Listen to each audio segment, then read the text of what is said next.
안녕하세요. 새해가 밝았습니다. 새해부터는 우리가 여호수아 말씀을 묵상하게 됩니다.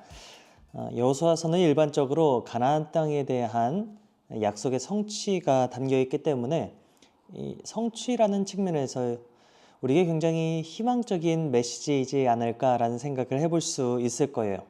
왜냐? 하나님께서 하신 이 가나안 땅에 대한 약속이 사실 오래전 이스라엘 족장들에게 전해졌던 그런 약속이었는데 사실상 이 약속이 곧바로 성취되지는 않았었죠. 이제 오랜 시간이 지난 뒤에 드디어 여호수아의 말씀을 통해서 이 약속이 성취가 되는 거잖아요. 자, 그런데 그런 여호수아의 말씀, 이 말씀을 우리가 묵상할 때 새로운 한 해 하나님께서 우리에게 약속하신 것들이 성취되고 또 그것으로 인해 우리가 기뻐할 수 있게 되지 않을까라는 그런 기대가 우리 가운데 솟아날 수 있는 것이죠.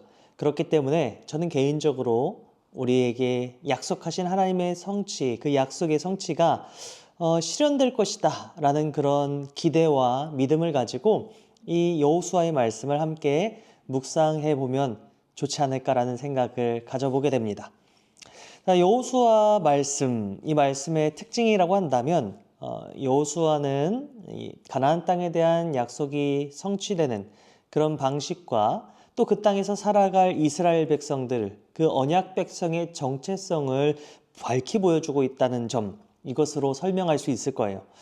또 여호수아서에서는 이스라엘이 가나안 땅에서 전쟁을 치르게 되는데 이 전쟁이 단순한 전쟁이 아니라 거룩한 전쟁이라는 것, 바로 하나님께서 직접 참여하셔서 그 전투를 이끌어 나가시고 백성들에게는 승리를 안겨주시는 그런 전쟁이라는 특징을 가지고 있죠. 자, 그렇게 본다면 이스라엘은 이제 가나안 땅을 차지하고 그곳에서 정착하게 될 텐데 그것이 전적인 하나님의 은혜로 이루어졌다, 그렇게 고백할 수 있을 거예요.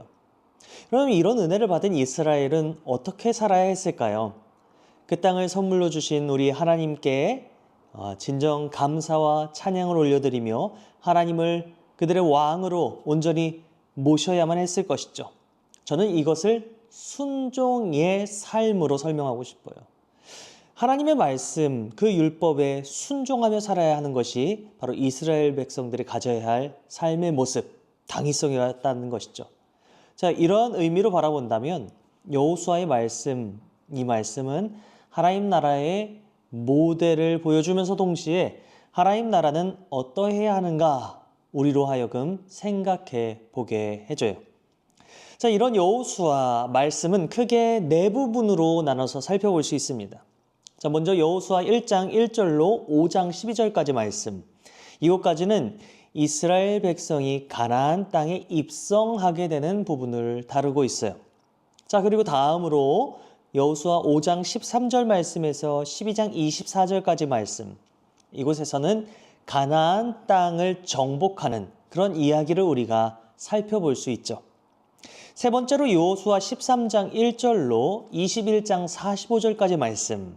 바로 이 정복한 가나안 땅을 분배하는 이야기가 그려져 있고요. 이제 마지막 네 번째, 이에 대한 이스라엘의 반응이 어떠해야 하는가에 대한 이야기가 여호수아 마지막 말미에 나와 있어요. 그래서 이 네 가지 구조, 네 가지 부분을 핵심적인 단어로 표현을 하자면 건너다, 취하다, 나누다, 그리고 섬기다로 말할 수 있지 않을까 생각이 돼요. 가나안 땅으로 건너가서 그 땅을 취했죠. 그리고 그 땅을 나눠 분배한 뒤에는 그곳에서 하나님을 섬기며 살아야 할 이스라엘 백성의 모습, 이 단어들을 통해서 한번 우리가 그려볼 수 있을 겁니다. 하나님이 친히 이스라엘 백성으로 하여금 요단강을 건너게 하셨죠. 가나안 땅으로 들어가게 하셨어요. 그리고 가나안 땅의 그 왕들로부터 땅을 취하게 하셔서 이스라엘 백성에게 유업으로 나눠주셨어요. 하나님의 전적인 은혜로 이스라엘 백성이 그 땅을 취하게 된 것이죠. 자, 그렇기 때문에 이스라엘 백성은 은혜로 역사하신 하나님만을 섬기고 그분의 율법을 지켜 행해야 했어요. 이것이 바로 제사장 나라의 모습으로서 하나님께서 이스라엘 백성에게 원하셨던 모습, 그들을 부르셨던 목적이라고 이야기할 수 있는 것이죠. 자, 이제 구체적인 내용들을 한번 좀 살펴보도록 합시다. 자, 첫 번째, 제가 건너다라는 단어를 말했어요. 건너다. 자, 가나안 땅에 입성한 이스라엘 백성에 대한 이야기가 나오는 부분이죠. 여호수아서는 여호와의 종 모세의 죽음으로부터 시작을 해요.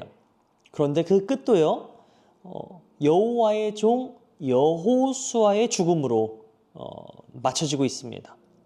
신기하죠? 모세의 죽음으로부터 시작해서 여호수아의 죽음으로 끝을 맺는. 자, 이들의 죽음은요, 저마다 새로운 시대의 시작을 알리는 그런 역할을 하고 있어요. 모세의 죽음 이후 이제 여호수아는 이스라엘 백성을 이끌고 요단강을 건너가 그 땅을 차지하는 그런 사명을 수행해야 했어요. 가나안은 하나님께서 이스라엘의 선조인 족장들에게 약속하셨던 그런 땅이었었죠. 자, 이스라엘 백성은 언약 백성으로서의 자격으로 그 땅에서 살게 될 것인데 이것은 전적인 하나님의 은혜요, 선물로 주어진 것이었어요. 자, 그러니 이스라엘은 마땅히 하나님만 바라보고 하나님 말씀에 순종하며 살아야 했던 것이죠. 이게 1장의 이야기입니다. 자, 이어지는 여호수아 2장에서 이곳에서는 이방인의 구원에 대한 문제를 다루고 있어요. 가나안에 미천한 한 여인이었던 라합이 언약 백성의 일원이 되었어요. 이 사건은 이스라엘이라는 이 나라의 정체성이 무엇인지를 분명하게 보여주는 사건입니다. 또 하나님의 뜻은 어디에 있는가를 우리로 하여금 알게 해주는 사건이 되었죠. 자, 그게 무엇일까요? 이스라엘은 하나님의 주권을 인정하는 모든 사람들에게 닫혀있는 신앙 공동체가 아니라 열려있는 신앙 공동체라는 것. 그리고 하나님은 모든 사람이 라합처럼 구원의 자리에 서길 원하신다라는 것을 우리에게 밝히 보여주고 있는 거예요. 자, 이어지는 세 번째 장면은 3장 1절로 5장 1절까지의 말씀으로 이어집니다. 이 장면은 요단강 도하의 준비, 그리고 도하, 12도를 취하는 이야기, 그리고 기념비를 세우는 그런 이야기들로 구성이 되어 있어요. 요단강을 도하할 때 하나님의 임재를 나타냈던 언약궤의 말씀에 초점이 맞춰지고 있고요. 요단강을 도하하는 그 사건을 통해 우리는 홍해를 건넜었던 이스라엘 백성들의 모습을 다시 한번 상기해 보게 돼요. 이스라엘 백성에게는 또 한 번의 홍해 사건을 경험하는 건너는 그런 구체적인 체험을 해보게 되는 것인데, 자, 이 일을 통해 여호수아는 이 사건을 기념하기 위하여서 12개의 돌을 취하고 그것을 세웁니다. 왜 세웠을까요? 바로 하나님께서 우리를 구원하셨다라는 그 구원의 역사, 그 기념비적인 사건을 다음 세대들에게, 그리고 온 땅에 사는 만민들에게 전해야 했기 때문인 것이죠. 그렇기 때문에 그 돌들을 취하여 세웠던 겁니다. 자, 두 번째는 취하다라는 말로 제가 설명을 했었어요. 가나안 땅을 정복한 이야기가 나오는 부분입니다. 가나안 땅 전쟁은 이 전략적 요충지였던 여리고를 점령하는 것에서부터 시작을 했어요. 그리고 이제 가나안 중부 전투와 그리고 예루살렘 왕을 중심으로 한 남부 연합군과의 전투, 그리고 이어서는 하솔 왕을 중심으로 한 북부 연합군과의 전투. 자, 이 전투 순으로 전개가 되는데요. 자, 이에 앞서서 여호수아는 여호수아서 5장 13절로 15절 말씀을 통해 하나님의 군대 대장을 만나게 됩니다.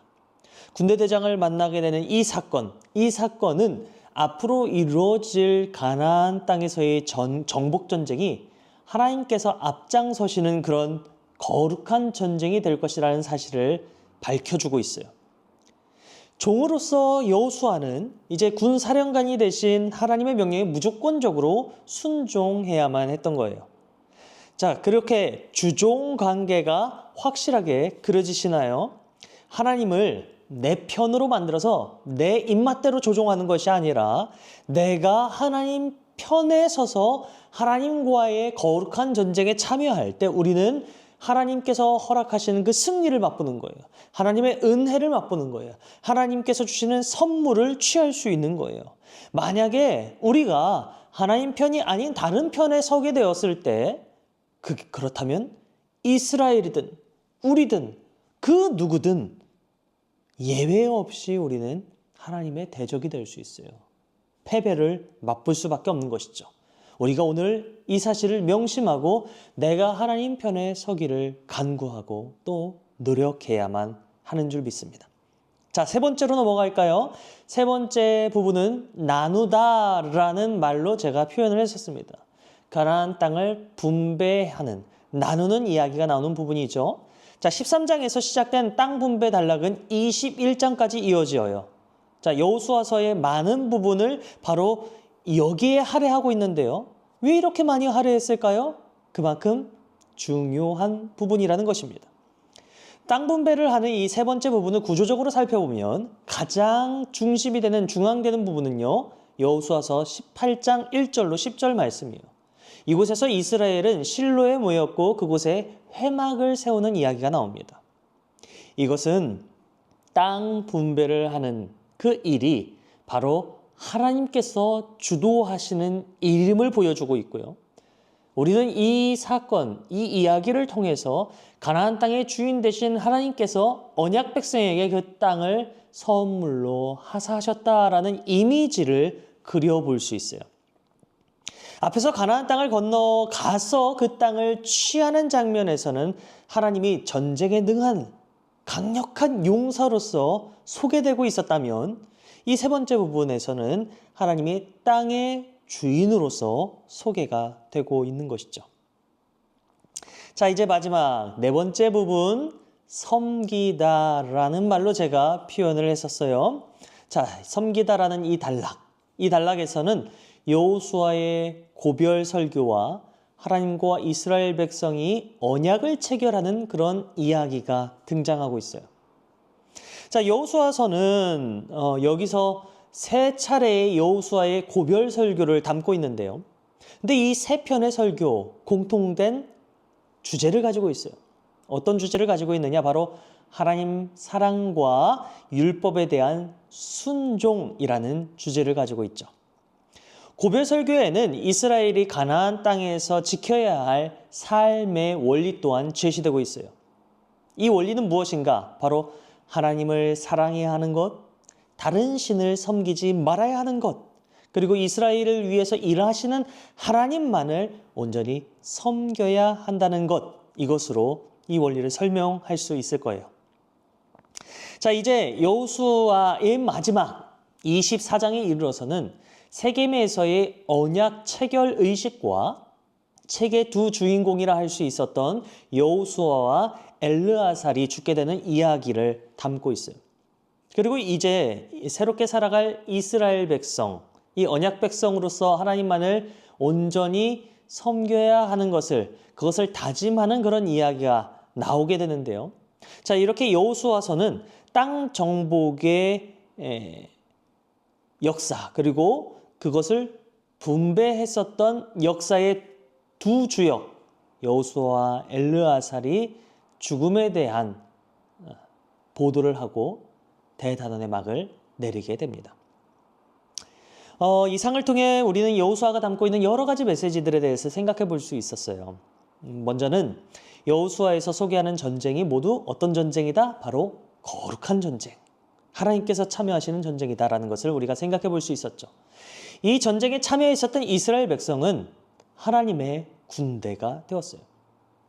하나님께서 싸우시는 전쟁에서는 군대의 규모, 전술, 이거 다 필요가 없었습니다. 문제가 되지 않았어요.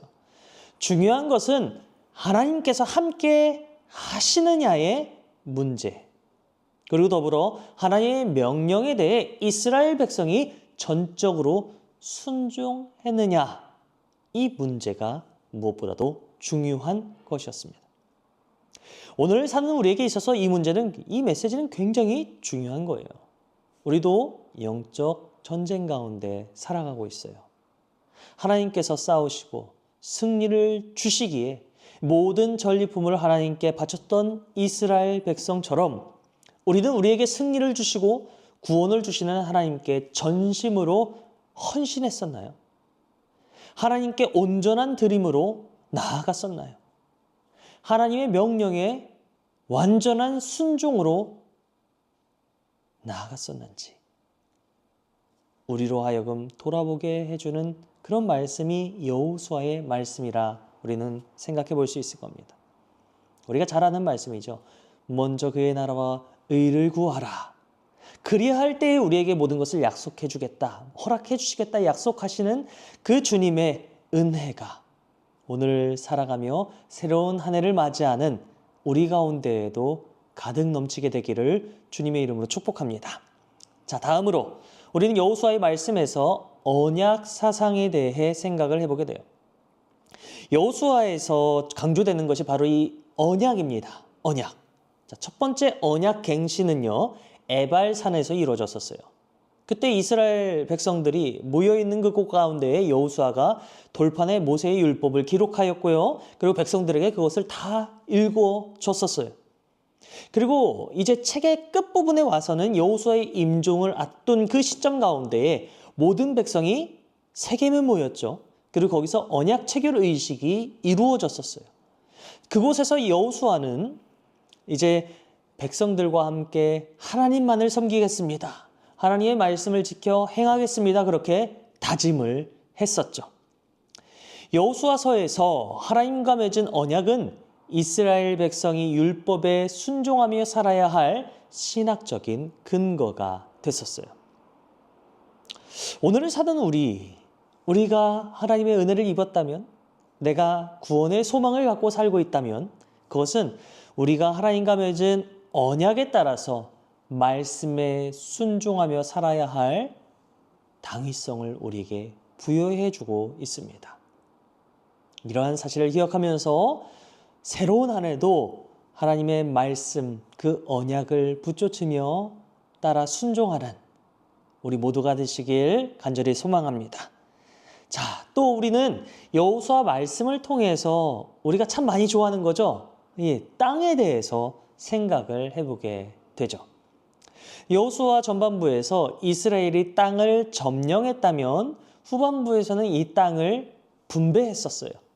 그런데 이 모든 과정에서 그 과정을 주도하셨던 분은 우리 하나님이셨습니다. 우리는 이 사건을 통해 땅의 소유권이 바로 우리 하나님께 있다라는 것, 그리고 이스라엘은 언약 백성의 자격으로서 그 땅을 유업으로, 선물로, 은혜로 받았다라는 것을 알 수 있었어요. 자, 이러한 전 이해가 우리에게 있다면 하나님께 유업을 받은 백성은 하나님과의 언약을 성실히 이행해야 할 그런 당위성을 갖고 있고요. 그래야만이 이 받은 은혜, 이 받은 선물, 이 유업을 유지할 수 있는 것이다. 우리는 그렇게 고백할 수 있는 겁니다. 바로 하나님의 말씀에 따라 살아갈 때 얻는 은혜가 우리에게 지속적으로 주어진다는 것이죠. 그리고 더불어 우리가 생각해 볼 수 있는 것은 족장시대부터 가나안 땅을 주겠다 약속하신 하나님의 약속이 어떻게 됐나요? 여호수아의 말씀에 와서 드디어 성취되었어요. 이 사건을 통해 우리는 약속을 이루어 주시는, 성취하시는 우리 하나님을 고백하게 되는 것이죠. 그리고 더 나아가서 우리에게 약속하신 하나님의 나라, 그 구원도 언젠가 반드시 성취될 것이라는 것을 우리가 믿음으로 고백하게 됩니다. 자, 이러한 면에서 여호수아서의 이 가나안 땅 개념은 바로 우리 하나님 나라의 모형으로 우리에게 다가오는 거예요. 자, 이제 정리해 볼까요? 이상으로 볼 때 우리는 여호수아서가 이스라엘에게 베푸신 하나님의 은혜, 성취된 하나님의 약속이 강조된 말씀이라는 사실을 알아볼 수 있었습니다. 이스라엘을 위해 요단강을 가르시고 전쟁에서 앞서 나가시며 승리를 주신 그 하나님, 그것을 통해 가나안 땅을 차지하게 하시고 그 땅을 유업으로 주신 하나님의 놀라운 은혜가 오늘도 살아 역사하심을 통해 우리에게 전해짐을 믿습니다. 우리가 그러한 믿음이 있다면, 또 우리가 그러한 은혜를 받았다면 우리는 마땅히 그 은혜를 주시고 그 약속을 성취하시는 하나님의 말씀에 어떻게 해야 될까요? 순종해야 하는 것이죠. 이스라엘이 순종했을 때 가나안 땅을 차지하고 그곳에서 생명과 복을 누릴 수 있었던 것처럼 우리도 오늘 주님의 말씀에 순종했을 때 하나님 나라의 유업을 누리며 살아가게 되는 줄 믿습니다. 바로 우리 안에 시작된 주님의 나라를 우리가 온전히 누리게 되는 것이고요. 장차 주님의 오심을 통해 완성될 하나님의 나라를 우리가 영위하게 되는 것이죠. 새로운 한 해 우리에게 이러한 놀라운 은혜를 약속하시고 성취하시는 하나님의 일하심이 말씀 탐구 생활에 참여하는 우리 모두 가운데에 가득하게 되기를 주님의 이름으로 축복합니다. 네, 감사합니다. 새해 복 많이 받으세요.